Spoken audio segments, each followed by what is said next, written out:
Hi, it's Angeline. Mother's Day is almost here, and today I'm going to teach you how to create an easy shaker card using a die.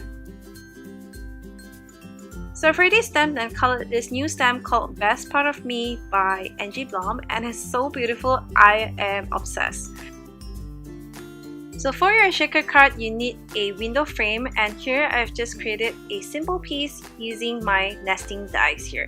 If you don't have dies, you can always cut it up manually, and all you need is a piece of acetate that is as big as your window, and just adhere it to the piece.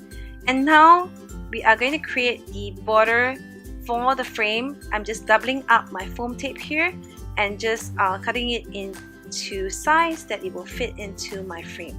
This will prevent your sequins from falling out of your card, and it will create a depth so that your sequins will be able to shake inside your card.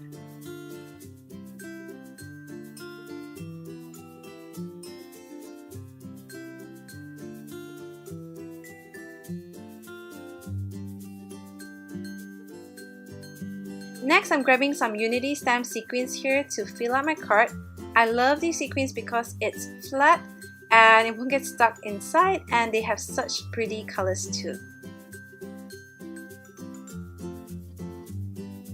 Then it's time to adhere your card base to your card, and just cut it to size that is the same size as your window frame and adhere it to the frame, and ta-da!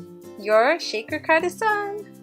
So just add your sentiment to your card. Here I'm just adding it right at the corner so you can still see the pretty sequins. So here's my finished card. I hope you enjoy this really easy shaker card, and do try it out for yourself. Bye!